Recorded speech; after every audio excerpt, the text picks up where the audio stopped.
We are talking about Earl Grey thumbprint cookies, one of my favorites. These come together like a pretty regular cookie. The one main difference in them is that they're using Earl Grey tea. So we've taken that out of the tea bag, chopped it all up, and mixed that into our cookie dough mixture. Once you get your cookie dough made, ready to go, I'm gonna show you how to finish these guys off. So we're using a 1 tablespoon measuring spoon so that we get even portions. Normally I would start off by scooping all of my cookies. Once you have them all scooped, you're gonna just roll them in between your hands, just like you would with a meatball. We wanna get a nice kind of smooth exterior on them so that they don't crack apart in the oven when they're baking. We'll line them all up. Again, just another one. We're just gonna round those all off. It's a great thing. Kids love helping with this one in the kitchen, and they definitely like helping eat them.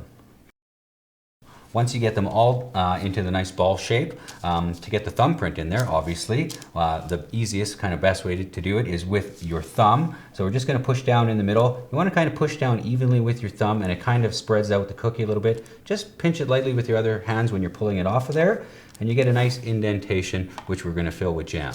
Alternatively, another way you could do it is with a wooden spoon. You wanna use the back end of your wooden spoon to make your indentation on there. You can push down with that. Again, just hold it a little bit. Now normally you like a little bit more jam in there, so you can just use your fingers just to make the hole a little bit bigger with that one. But 2 different ways of kind of achieving the same thing. All right, now when it comes time to filling our cookies with our raspberry jam, we put that through a sieve already to make sure we've gotten rid of all those pesky raspberry seeds. And we're just gonna put a little bit of filling in each cookie, about a half teaspoon or so. I wanna make sure that we don't overfill these. So we're just using 2 spoons to drop our raspberry jam in there. So you want to just keep going along, filling all these guys up till you get them done.